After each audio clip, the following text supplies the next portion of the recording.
दुनिया से एतबार वाली बात तो यूनिवर्सिटी में ही होगी। एग्जैक्टली मोहब्बतों में बड़े मैंने वहाँ पे जाके जो चीज़ देखी ना, जो मैंने फील किया कि वो मेंटली स्ट्रेस और फ्रीडम जो पाकिस्तान में आप फील करते हैं वो आपको बाहर कहीं नहीं है। तो नेक्स्ट डे मैंने सी खत्म करके दिमाग के आगे एक्स लगा दिया। मैंने कहा कुछ एक्स डालना चाहिए। बहुत अच्छा, वेरी क्रिएटिव।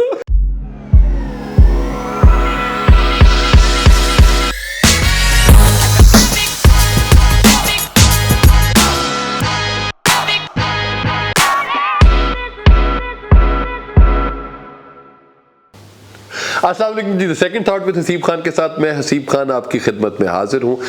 जैसे मैंने आपको पहले भी बताया कि second thought with Haseeb Khan एक ऐसा प्रोग्राम है और ऐसी पॉडकास्ट है जिसमें मैं उन लोगों को फीचर कर रहा हूँ जिन्होंने अपनी एक जर्नी बनाई है toward success and they are really enjoying that journey.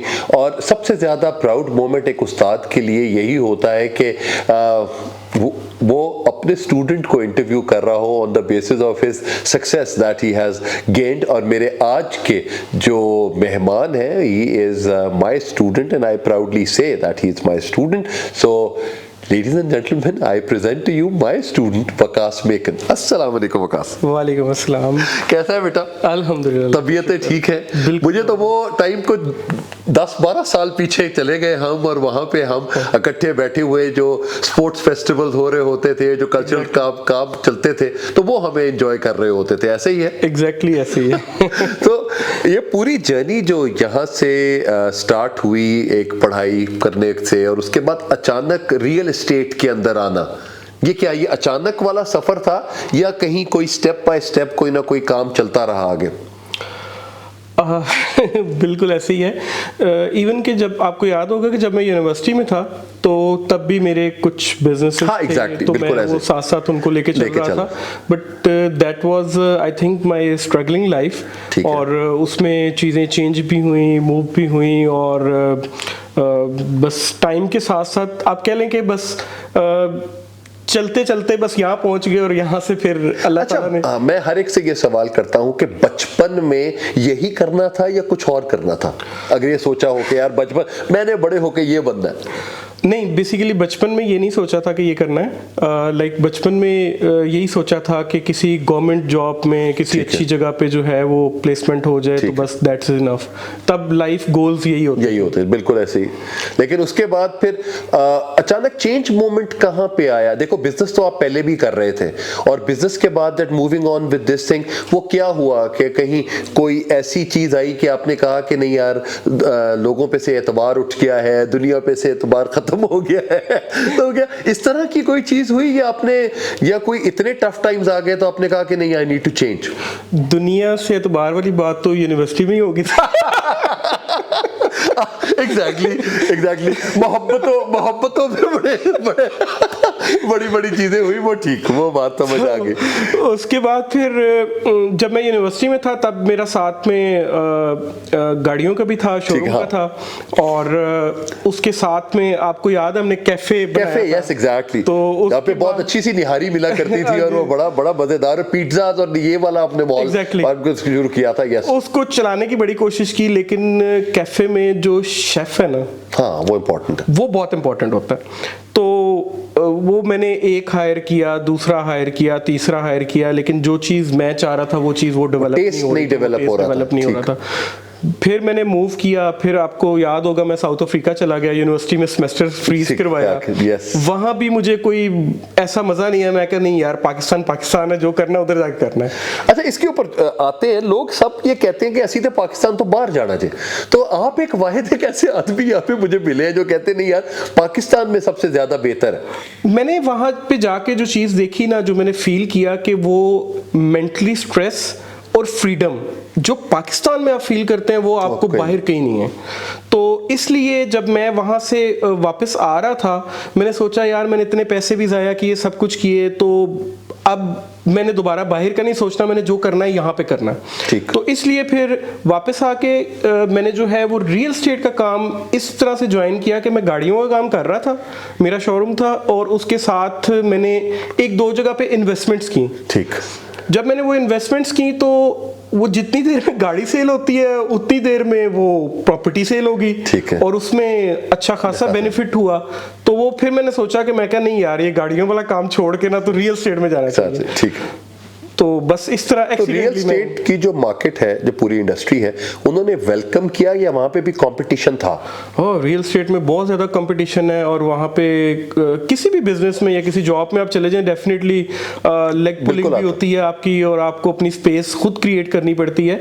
और यहाँ पे भी अल्हम्दुलिल्लाह मैंने अपनी कमिटमेंट से जो है वो अपना नाम बनाया, और Aahista Aahista step by step अल्लाह ताला ने जो मेरे लिए स्पेस रखी हुई थी, और मैं वहाँ तक अल्हम्दुलिल्लाह पहुँचा, और इंशाल्लाह ताला आगे भी जो है वो इसी तरह। अच्छा, अभी कुछ दिन पहले मेरी आपसे जब मुलाकात हुई बड़े सालों के बाद, और मैं आई वाज वेरी प्राउड कि मैं आपके ऑफिस में आया, और वो द मैक्स प्रॉपर्टीज में, और वो देखें, एक माँ बाप होते हैं बेटा और एक उस्ताद होते हैं जो अपने स्टूडेंट को आगे, जब अपने बच्चों को आगे बढ़ता हुआ देखते खुश होते हैं। तो I was very happy with this. तो ये डमैक्स का जो सफर है, ये कैसे स्टार्ट हुआ, और ये अब माशाल्लाह इससे आगे कहां तक जाएगा द मैक्स प्रॉपर्टीज? बेसिकली ये द मैक्स मार्केटिंग जो है, इससे पहले ये द मैक था। अच्छा, मैंने दुबई में द मैक देखा, तो मैंने यहाँ पे आके वो नाम जो है वो रजिस्टर्ड करवा लिया। ठीक है, सही। उनका एक प्रोजेक्ट कराची में आना था, उनका एक लॉयर है, उसने कंज्यूमर कोर्ट में जाके द मैक के ऊपर उन्होंने कहा ये हमारा ब्रांड है, और आप बैरियर टाउन में जो है वो रियल एस्टेट ऑफिस बना के बैठे हुए हैं, और ये है वो है। एनी हाउ वो मैंने उसको रजिस्टर्ड करवा लिया हुआ था यहाँ पे। ठीक है, वो रजिस्टर्ड हो गया। खैर उनके साथ बैठ के सेटलमेंट हुई, सेटलमेंट हो के मैंने उनका नाम उनको दिया। तो नेक्स्ट डे मैंने सी खत्म करके द मैक के आगे एक्स लगा दिया। मैंने कहा कुछ एक्स डालना चाहिए। बहुत अच्छा, वेरी क्रिएटिव। एक्स डाल के तो मैंने जो है वो स्टार्ट कर दिया। अभी कई लोग मेरे से पूछते हैं यार द मैक्स का मतलब क्या है, मैंने कहा कोई मतलब नहीं। देखो जी, अगर हमसे कोई पूछे तो वो कहते हैं द मैक्सिमम, और हमारे लिए मैक्सिमम कुछ भी नहीं। तो हम आहिस्ता आहिस्ता चलते जा रहे हैं और आगे से आगे बढ़ते जा रहे हैं।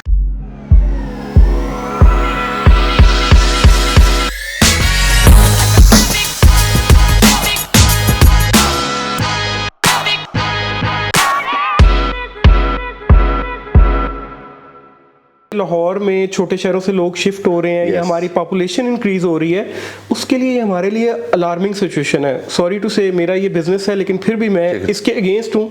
कोई भी नई चीज़ अल कबीर के हवाले से आती है, या मेरी अपनी पर्सनल कोई चीज़ आती है, तो वो लोग एक मिनट भी नहीं लगाते, और वो साथ जो है इन्वेस्ट करने के लिए रेडी हो जाते हैं। तो दुनिया में आप कहीं भी जाके देख लें, तो लोगों के पास इतना टाइम नहीं है, या इतने उनके पास वो रिसोर्सेज नहीं है कि वो 2 सर्वेंट रखें और जाके उसको घर को मेंटेन कर रहे हैं, या उसके जो यूटिलिटीज हैं उनको मैनेज करें। तो वहाँ से बैरियर टाउन से मैंने स्टार्ट किया, और फिर अल्हम्दुलिल्लाह अल कबीर टाउन डेवलप हुआ, और मेरी चौधरी औरंगजेब साहब के साथ जो चेयरमैन अल कबीर टाउन के, उनके साथ एक बहुत अच्छी अंडरस्टैंडिंग होगी। फिर उन्होंने मुझे मौका ही नहीं दिया कि मैं अल कबीर की दुनिया से बाहर निकल के कहीं जाऊं। तो मेरी इस टाइम पे सारी दुनिया जो है वो अल कबीर के अंदर। औरंगजेब साहब के साथ भी आपका इंटरेक्शन हुआ था एक, जो आपने कहा कि जी वो आया कि जी आपने उन्होंने या आपने उन पे एतबार किया, या उन्होंने आप पे किसी चीज के ऊपर कहा कि यार ये बंदा मेरे साथ चलेगा, तो that's why you are there with him? Definitely market में डिफरेंट प्रोजेक्ट आते हैं, तो मैं जब फर्स्ट टाइम उनके साथ मिला, और like it was a casual meeting, तो मैं उनके साथ मिला। तो जब मैं उनके साथ मिलने के बाद मुझे फील हुआ कि नहीं यार ये बंदा डिलीवर करेगा।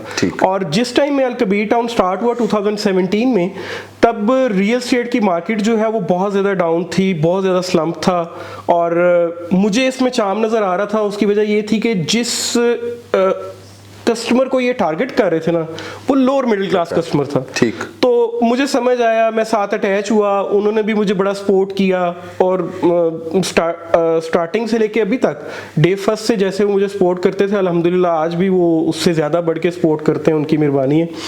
तो अल्हम्दुलिल्लाह अल कबीर के जितने प्रोजेक्ट्स हैं वो सारे प्रोजेक्ट्स, जितनी मेन डील्स हैं वो मैंने सेल आउट की हैं। nice. और अभी भी वो सारे क्लाइंट्स जिनको चीज़ें दी हैं वो बहुत ज़्यादा बेनिफिट में है, बहुत ज़्यादा ट्रस्ट करते हैं। कोई भी नई चीज़ अल कबीर के हवाले से आती है या मेरी अपनी पर्सनल कोई चीज़ आती है तो वो लोग एक मिनट भी नहीं लगाते और वो साथ जो है इन्वेस्ट करने के लिए रेडी हो जाते हैं। अच्छा वकास, हमारे यहाँ पर जो बहुत से लोग हैं, यहाँ पे कोई आपको बहुत फ्रॉड्स भी हो रहे होते हैं रियल एस्टेट में, लोगों की पूरी जिंदगी की जमा पूंजी जो है वो भी चली जाती है, तो आपके नज़दीक वो क्या चेकलिस्ट है जो हमें लोगों को बतानी चाहिए और उनको ये पता होना चाहिए कि अगर आपने ये 4-5 चीज़ें अगर आप देख लें तो इसका मतलब है कि वो जेन्युइन लोग हैं और वो जेन्युइन रियल एस्टेट वाले हैं? इसको किस तरीके से आप देखेंगे? बेसिकली रियल एस्टेट में 2-3 कैटेगरीज हैं, जिसमें एक रियल एस्टेट एजेंट है और एक डेवलपर है। ठीक है। और नॉर्मली मैंने देखा है कि जो रियल एस्टेट एजेंट है ना वो लालच करता है अपने लिए, और वो अपने लालच में जो है अपने क्लाइंट को, अपने इन्वेस्टर को जो है वो फंसा के खुद वो जो है वो सेफ एग्जिट लेके जो है वो निकल जाता है। तो डेवलपर की बात करें तो डेवलपर हमेशा कोई भी क्लाइंट है वो आप किस प्रोग्राम को अगर कोई देख रहा होगा तो मैं उनको यही कहना चाहूँगा कि आप किसी भी डेवलपर, किसी भी प्रोजेक्ट में आप इन्वेस्ट करने से पहले आप उस डेवलपर की जो है वो प्रीवियस हिस्ट्री उसकी ज़रूर देखें कि उसने कैसा डिलीवर किया है या कितने टाइम में डिलीवर किया है। तो वो चीज़ें आप देख लेंगे, या आप कुछ बेसिक 2-3 चीज़ें हैं आप देखें कि आपका जो जिस डेवलपर के साथ, जिस डेवलपर के प्रोजेक्ट में आप इन्वेस्ट करने के लिए जा रहे हैं उस डेवलपर के पास वो लैंड है। ठीक है। और कोशिश करें कि जिस डेवलपर का नाम अच्छा है उस डेवलपर के साथ काम करें ताकि आपकी इन्वेस्टमेंट सेफ और सिक्योर है। ये लाहौर जो है वो जिसे कहते हैं ना, पहले बड़ा छोटा होता था, वो बहुत बड़ा हो गया जी। तो हम हर जगह पे जाते जाते मुझे लगता है पत्तुकी तक तो हमारा वो लाहौर ही की साइड है, और यहाँ पे भी शादरा से आगे भी आप यहाँ पे लाहौर ही को एक्सटेंड होता देख रहे होते हैं। तो यहाँ पे कितनी यहाँ पे एरिया स्टार्ट हुए हैं, तो यहाँ पे गैस और ये बाकी सारी चीजें ये सारी की सारी प्रोवाइड हो रही होती हैं लोगों को? बेसिकली लाहौर जो है वो बड़ी तेज़ी के साथ एक्सटेंड हो रहा है, और वो सिर्फ इसी वजह से एक्सटेंड हो रहा है कि नए डेवलपर्स जो हैं वो आ रहे हैं, या पुराने डेवलपर्स अपने प्रोजेक्ट को एक्सटेंड कर रहे हैं वो आ रहे हैं। लेकिन जिस हिसाब से लाहौर में छोटे शहरों से लोग शिफ्ट हो रहे हैं या हमारी पॉपुलेशन इंक्रीज हो रही है, उसके लिए हमारे लिए अलार्मिंग सिचुएशन है। सॉरी टू से मेरा ये बिजनेस है, लेकिन फिर भी मैं इसके अगेंस्ट हूँ कि हमें जो है वो कोशिश करनी चाहिए कि हम वर्टिकल की तरफ जाएं। आज ही मैं सुबह जो है वो थोड़ा सा रिसर्च कर रहा था लंदन के बारे में। लंदन को उन्होंने एक जो है वो बाउंड्री उन्होंने कर दी है, और उन्होंने कहा है जी कि इसमें जो पुराने टाउन हाउसेस थे उनको गिरा के तो आप इसमें जो है वर्टिकल बिल्डिंग्स जो हैं उनको डेवलप करें। जब ये उस टाइम तक ये टारगेट कंप्लीट हो जाएगा तो फिर हम इसको जो है वो एक्सटेंड करेंगे। अच्छा। लेकिन हमारे यहाँ हमारी जो अथॉरिटीज़ हैं उनका बिल्कुल भी इस चीज़ के ऊपर नहीं है। इवन दो कि मैं आपको बताता हूँ कि हमारे जो डेवलपर्स हैं उनके पास एलडीए की अप्रूवल्स भी नहीं होती, और उसके बावजूद उनका प्रोजेक्ट बिक भी रहा होता है, लोग खरीद भी रहे होते हैं, और बाद में वो बेचारे लोग जिन्होंने पैसे दिए होते हैं वो कोई नैब में जा रहा है, कोई किसी डिपार्टमेंट में जा रहा है। तो ये चीज़ें जब बाद में होनी होती हैं, पता नहीं पहले क्यों नहीं होती, मुझे इस चीज़ की समझ नहीं आती।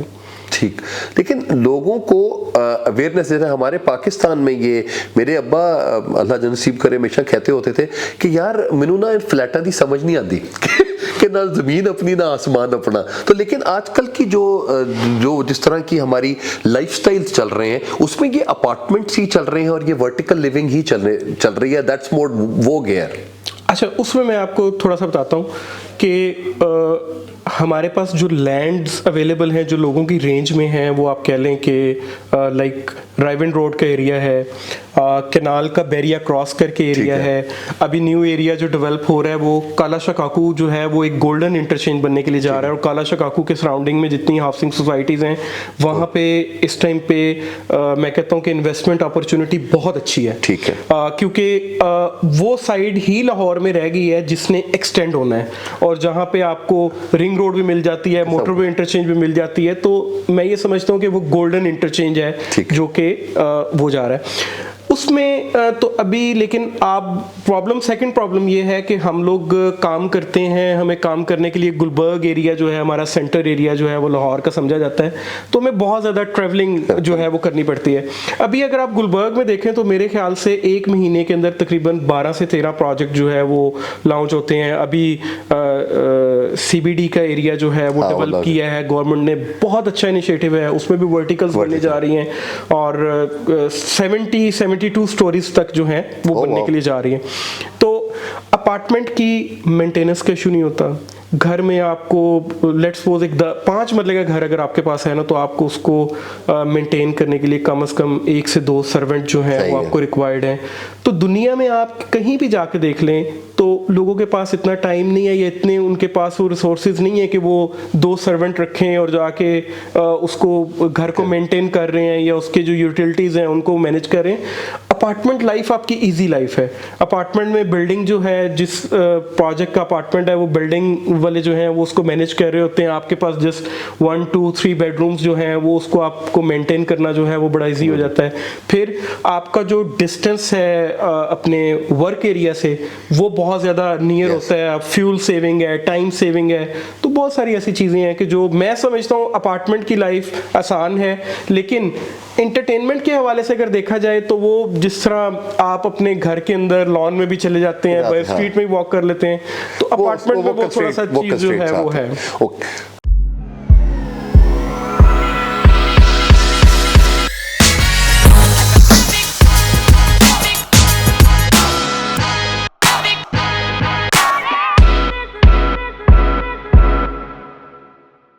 मैं अपनी टीम के ऊपर या अपने स्टाफ के ऊपर बिल्कुल भी जो है ना वो रिलाई नहीं करता। मैं जो करता हूँ वो मैं खुद करता हूँ, तो मेरी सक्सेस भी यही है। ठीक है। 50 लाख वाला जो प्लॉट है 5 मिलियन का, वो प्लॉट 25 लाख to 3 मिलियन तक भी मिलता रहा है और वो 2-3 महीने के सेशन के बाद वही वाला प्लॉट दोबारा 40-45 का बिकता रहा है। और मेरे पास पैसे पड़े हुए थे, मैंने तो उस टाइम पे खूब इन्वेस्ट किया क्योंकि मुझे सब मेरा काम ही है। बिजनेस के साथ साथ अभी अगर हम देखें कि आपकी अपनी लेजर लाइफ के लिए क्या करते हैं, अगर कोई टाइम थोड़ा सा मिल जाए तो फैमिली के साथ है, और फैमिली के साथ में के अलावा क्या होता है कि म्यूजिक है, कोई फिल्म्स हैं, कोई इस तरफ का कुछ शगफ है? नॉर्मली मेरी रूटीन ये है कि मैं सुबह 9 बजे उठता हूँ, ब्रेकफास्ट करता हूँ और 10 बजे ऑफिस होता हूँ। ठीक। मैं अपनी टीम के ऊपर या अपने स्टाफ के ऊपर बिल्कुल भी जो है ना वो रिलाई नहीं करता। मैं जो करता हूँ वो मैं खुद करता हूँ, तो मेरी सक्सेस भी यही है। ठीक है। रात को मेरा घर जाने का कोई टाइम नहीं है। मैं रात को 2 बजे भी जाता हूँ, 3 बजे भी जाता हूँ, 4 बजे भी जाता हूँ। मेरी बेगम भी बहुत तंग है मेरे से बच्चे भी बहुत तंग है। सही। फ्राइडे को ऑफ होता है, फ्राइडे बच्चों का है, उसमें वो जो करते हैं। मेरी पर्सनल अगर लेयर लाइफ के बारे में हम बात करें तो कोई वो इतनी खास एक्टिविटीज़ नहीं है, फ्रेंड सर्कल नहीं है। वो जो मेरे पास लेयर टाइम होता है उसमें मेरी कोशिश ये होती है कि जो मेरे जहाँ मैं काम कर रहा हूँ सराउंडिंग जो प्रोजेक्ट्स हैं मैं उनको विजिट करूँ, मैं उनको देखूँ कि यहाँ पे रेट्स क्या चल रहे हैं, यहाँ पे क्या एमिनिटीज़ हैं, क्या डेवलपमेंट्स हो रही हैं। लाइक माइंड टोटली वो रियल स्टेट की तरफ है। मैं इवन के को खाली लैंड देख लूँ ना तो मेरा दिल करता है यार यहाँ पे ये होना चाहिए मेरे माइंड में वही चीजें चल रही थी। नहीं, ये वाली चीज वाकई ऐसी होता है कि साथ ये सोच रहा है, कहते खाली क्यों पई है यार, कोई बिल्डिंग खड़ी कर देते। जो आपकी इन्वेस्टमेंट्स हो रही हैं आजकल बहुत ज्यादा हो गई हैं, और ज्यादा उस इन्वेस्टमेंट रेट ऑन इन्वेस्टमेंट क्या वो वाकई ही उतना है, और कितनी देर का है? अगर कोई इन्वेस्ट करना चाहे आपकी रियल एस्टेट के अंदर तो उसका रिटर्न कितनी देर में आप समझते हैं कि आ सकता है, और उसको कैसे लिया जा सकता है? अच्छा, उसमें 2-3 चीज़ें हैं, 2-3 टाइप की इन्वेस्टमेंट्स हैं। एक तो देखें, आज से अगर हम 10, 15, 20 साल पहले की बात कर लें तो हम आज ये सोचेंगे कि यार हमारे बाप दादा ने प्लॉट्स ले लिए होते तो आज हम बिलियनियर होते। ठीक है, तो रियल स्टेट में कभी भी आपने कोई भी चीज़ ली हुई है, आप उस पर जितना वेट करेंगे उतना ज़्यादा आपको जो है वो इंटरेस्ट और उसके ऊपर बेनिफिट जो है ना वो आपको मिलेगा। बाकी रियल स्टेट में मैंने सबसे ज़्यादा जो काम किया और जो मुझे सबसे ज़्यादा प्रॉफिट हुआ वो कोविड के डेज में हुआ। कोविड के डेज में मार्केट बंद थी, लोग ये समझते थे कि पता नहीं यार हमारे साथ क्या हो जाना है और ये सेशन जो है वो ऐसे ही रहना है। इवन दो के 50 लाख वाला जो प्लॉट है 5 मिलियन का, वो प्लॉट 25 लाख टू 3 मिलियन तक भी मिलता रहा है, और वो 2-3 महीने के सेशन के बाद वही वाला प्लॉट दोबारा 40-45 का बिकता रहा है। और मेरे पास पैसे पड़े हुए थे, मैंने तो उस टाइम पे खूब इन्वेस्ट किया क्योंकि मुझे सब मेरा काम नहीं है, तो मुझे ये समझ आता था कि नहीं यार ये महीना 2 महीने 3 महीने एट द एंड तो इसने खत्म होना ही होना। ठीक, तो वो डेवलपर्स को मिलके कोई चीज करनी चाहिए या सबको अलग अलग ही अपने काम करने चाहिए, वो ज्यादा बेहतर होता है? मेरा ख्याल जिसका काम उसी को साजे, वही बात है। हर काम हम भी नहीं कर सकते, कुछ काम जो हमारे लिए हमें उन बाउंड्रीज में काम करना चाहिए। डेवलपर का सोचना बहुत आसान है, लेकिन डेवलपर बनना बहुत मुश्किल काम है। ठीक, सक्सेस क्या है आपके लिए? One word. Commitment, happiness, family, satisfaction. Satisfaction मेरा छोटा बेटा। ओके, और अगर हम जहाँ पे देखें कि जी फैसिलिटेशन की बात की जाए तो वो काम है, वो जिसको कहता आप अपने काम के साथ बात कर रहे होते हैं।